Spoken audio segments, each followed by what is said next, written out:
Dutch West Indian Company was founded in 1621, an estimated 900,000 slaves were brought to what was then British Guyana. These figures do not include those who died on the sea voyage and those who were killed by slave hunters in the gathering process on the African continent. The slave trade became a very important part of the Dutch West Indian Company's activities. This was to support the rise of sugarcane production, which became a main crop in the early 1600s. The first ship bearing African slaves arrived in the Maroon in the mid-1600s.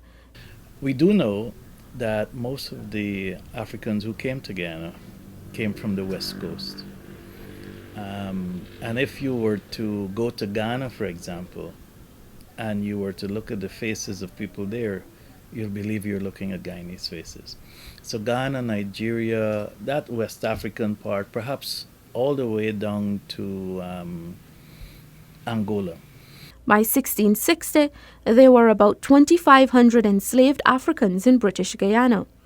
The Royal African Company was eventually established with the main purpose to supply slaves to the West Indies. Between the second half of the 17th century, the Dutch West Indian Company and the Royal African Company were deeply engaged in the slave trades. If a village had 200 people, only 33 arrived in Guyana, because some were killed during the war, some were killed during the walk from the country, from the place they were to the ocean. 33% died, 10% died over the journey, and then when they came here, within 3 years, about 33% died. Those were the early days, because Guyana was the harshest country to civilize. The enslaved Africans came via the transatlantic slave trade, and as the plantation system grew, so too did the slave population. Demerara Essequibo had a slave population of about 72,000 and Berbice about 21,000. These men and women had to endure long hours of arduous work, especially field slaves. Insufficient clothing, poor housing, food which was deficient in both quantity and nutritional value, unsatisfactory medical attention, severe, often sadistic punishment, and for females, sexual exploitation. However, during the latter half of the 1700s, the slaves began to revolt against the cruelty they endured. The fight for their freedom began to take root in these revolts. People struggled. And today, if you go to Georgetown, you'll see a monument to the people who died in 1823, August, this very month. They died on the east coast at a place called Bachelor's Adventure. 10,000 of them were marching down from the estates on the east coast to go to Georgetown to demand their freedom, and the British soldiers stopped them at Bachelor's Adventure. And on one morning on the 20th of August, 1823, killed 200 of them. 200 people were shot down at Bachelor's Adventure on the 20th of August, 1823. And this month we'll commemorate that massacre.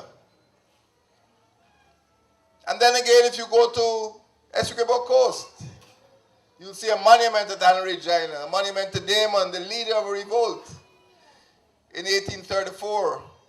After the 1st of August, 1834, the British told the Africans to go back on the plantations and work. And Damon said, "We are free. We will work for ourselves. We won't work for you." And he raised the flag at La Belle Alliance. And they arrested him, took him to Georgetown, and hung him. And today there's a monument commemorating that Essequibo revolt. And before that, in 1763, in February, Kofi started a rebellion up the Mardis River.